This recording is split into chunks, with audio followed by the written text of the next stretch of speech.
જ્યારે આપણે શોક શબ્દ સાંભળીએ ત્યારે મનમાં શું આવે? મોટે ભાગે તો કોઈ ખરાબ સમાચાર કે પછી કોઈ ભાવનાત્મક આઘાત, બરાબર ને?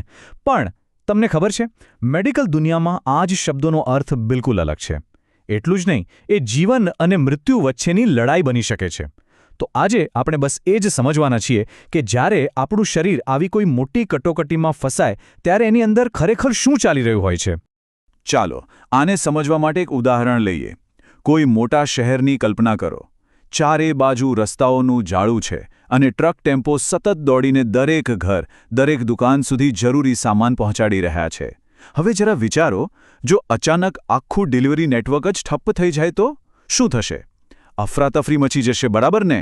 બસ કંઈક આવું જ આપણા શરીરની અંદર થાય છે જ્યારે એનું પોતાનું ડિલિવરી નેટવર્ક એટલે કે આપણું બ્લડ સર્ક્યુલેશન સિસ્ટમ કામ કરતું બંધ થઈ જાય. અને બસ આ જ સ્થિતિને મેડિકલ ભાષામાં શોક કહેવાય છે. એટલે કે શરીરની ડિલિવરી સિસ્ટમનું ફેલ થવું.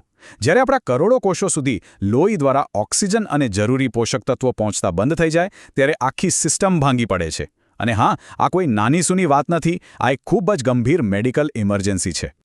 તો સવાલ એ થાય કે જ્યારે આ આખી ડિલિવરી સિસ્ટમ અટકી જાય છે ત્યારે શરીરની અંદર ખરેખર શું થાય છે? વેલ, એ એક ડોમિનો ઇફેક્ટ જેવું છે. સમજો કે એક ડોમિનો પડે અને એની પાછળ બીજા બધા પણ પડવા લાગે. બસ એવી જ રીતે એક સમસ્યા બીજી મોટી સમસ્યા ઊભી કરે છે. ચાલો તો પછી આખી પ્રક્રિયાને આપણે સ્ટેપ બાય સ્ટેપ સમજીએ. ઓકે, તો સૌથી પહેલાં તો શરીરમાં લોહીનો પ્રવાહ ધીમો પડી જાય છે અથવા ઘટી જાય છે. આના કારણે શરીરના કોષોને ઓક્સિજન મળતો બંધ થઈ જાય છે. હવે જીવતા રહેવા માટે આ કોષો એક પ્રકારના સર્વાઇવલ મોડમાં જતા રહે છે.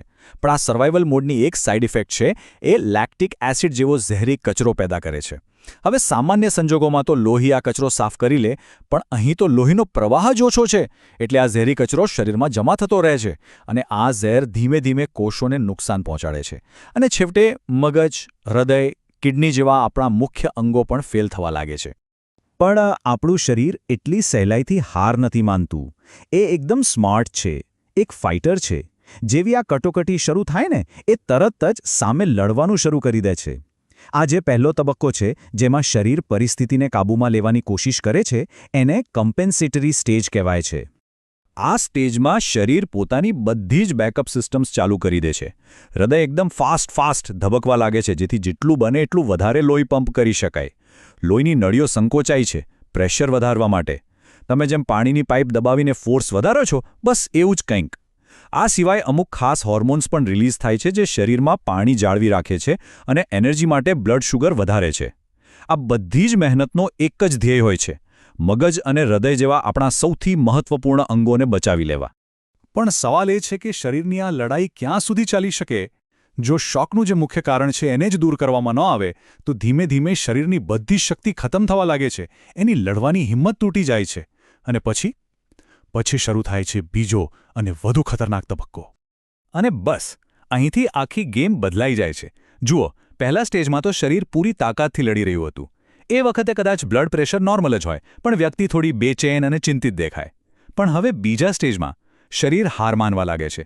બ્લડ પ્રેશર ઘટવા માંડે છે, અંગોને નુકસાન થવાનું શરૂ થઈ જાય છે અને દર્દી એકદમ સુસ્ત અને કન્ફ્યુઝડ દેખાવા લાગે છે. સમજી લો કે આ એક મોટો રેડ એલર્ટ છે. અને જો શોકની સ્થિતિ અહીં પણ કાબૂમાં ન આવે તો એ એવા સ્ટેજ પર પહોંચી જાય છે જેને ઇરરિવર્સિબલ એટલે કે પોઈન્ટ ઓફ નો રિટર્ન કહી શકાય. આ એક એવો તબક્કો છે જ્યાં શરીરના અંગોને એટલું બધું નુકસાન થઈ ગયું હોય છે કે પછી કોઈ પણ સારવાર કામ નથી કરતી. અહીંથી પાછા આવવું લગભગ અશક્ય બની જાય છે. તો અત્યાર સુધી આપણે સમજ્યું કે શોકમાં શું થાય છે. પણ શોક થાય છે કેમ? એનું કારણ શું છે? વેલ, એનું કોઈ એક જ કારણ નથી. ચાલો ફરીથી આપણા પેલા શહેરવાળા ઉદાહરણ પર પાછા જઈએ. એ ડિલિવરી સિસ્ટમ 3 અલગ અલગ રીતે ફેલ થઈ શકે છે. તો ચાલો હવે શોકના આ 3 મુખ્ય પ્રકારોને સમજીએ.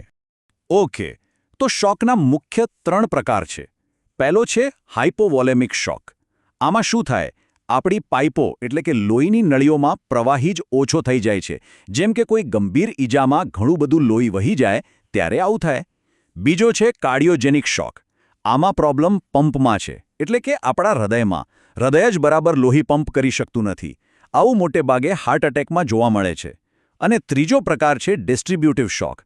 આમાં સમસ્યા પાઇપોમાં જ છે. એ કાં તો જરૂર કરતાં વધુ પહોળી થઈ જાય છે અથવા તો ક્યાંક બ્લોક થઈ જાય છે. આવું ગંભીર ઇન્ફેક્શન કે કોઈ મોટી એલર્જીક રિએક્શનમાં થઈ શકે છે. હવે એક મજાની વાત, આ ત્રણેય પ્રકારના શોકમાં લગભગ હંમેશા એક વાત કોમન જોવા મળે છે. એ છે હૃદયના ધબકારા એકદમ વધી જવા. મેડિકલ ભાષામાં એને ટાકીકાર્ડિયા કહેવાય છે. શરીર લોહીના પ્રવાહને મેન્ટેન કરવા માટે પૂરી કોશિશ કરતું હોય છે. પણ અહીંયા એક ટ્વિસ્ટ છે. આ નિયમનો પણ એક એવો અપવાદ છે જે જાણીને તમને નવાઈ લાગશે. શું એવું બની શકે કે શરીર શોકની ગંભીર હાલતમાં હોય, બ્લડ પ્રેશર એકદમ ઓછું હોય, પણ હૃદયના ધબકારા વધવાને બદલે ઉલટાના ધીમા પડી જાય? સાંભળવામાં થોડું વિચિત્ર લાગે છે નહીં, પણ હા, આવું ખરેખર થાય છે. આ અપવાદનું નામ છે ન્યુરોજેનિક શોક. આવું મોટે ભાગે ત્યારે થાય છે જ્યારે કરોડરજ્જુમાં કોઈ ગંભીર ઈજા પહોંચે. આ ઈજાને કારણે શું થાય છે કે મગજ અને બાકીના શરીર વચ્ચેનું જે નર્વ કનેક્શન છે એ તૂટી જાય છે. આનાથી લોહીની નળીઓ પહોળી થઈ જાય છે અને બ્લડ પ્રેશર તો ઘટી જ જાય છે, પણ પેલું કનેક્શન તૂટી ગયું હોવાથી હૃદયને ઝડપથી ધબકવાનો મેસેજ જ નથી મળતો. તો પરિણામ શું આવે? નીચું બ્લડ પ્રેશર અને એની સાથે ધીમા ધબકારા. એકદમ યુનિક કેસ છે આ. તો આ બધી ચર્ચા પરથી આપણે શું શીખ્યા? સૌથી મોટો અને મહત્વનો બોધપાઠ શું છે? જો એક જ વાક્યમાં કહેવું હોય તો એ છે ટાઈમ ઇઝ ટિશ્યુ, એટલે કે સમય એ જ પેશી છે. શોકની સારવારમાં વીતેલી દરેક સેકન્ડનો અર્થ છે શરીરના કોષોનું મૃત્યુ. એટલે સમય અહીં બહુ જ કિંમતી છે. તો ચાલો ફટાફટ મુખ્ય મુદ્દાઓ ફરી જોઈ લઈએ. પહેલું, મેડિકલ શોક એ કોઈ ભાવનાત્મક સ્થિતિ નથી, પણ શરીરમાં લોહીના પરિભ્રમણની નિષ્ફળતા છે. બીજું, સારવારનો મુખ્ય ધ્યેય એક જ છે, પેશીઓ સુધી ફરીથી લોહી અને ઓક્સિજન પહોંચાડવું.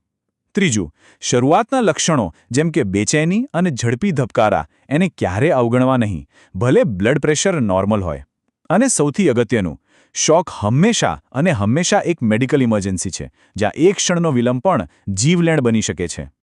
અંતમાં શોક સામે શરીરની આ જે લડાઈ છે એ આપણને બે વસ્તુ શીખવે છે. એક, કે આપણું શરીર કેટલું અદ્ભુત રીતે સ્થિતિસ્થાપક અને મજબૂત છે, અને બીજું, એ એટલું જ નાજુક પણ છે. આ નાજુક સંતુલન આપણને એ પણ બતાવે છે કે જીવન પોતે કેટલી સરળતાથી ખોરવાઈ શકે છે. આ બાબત આપણને જીવન વિશે ઘણું ઊંડું વિચારવા પર મજબૂર કરે છે નહીં?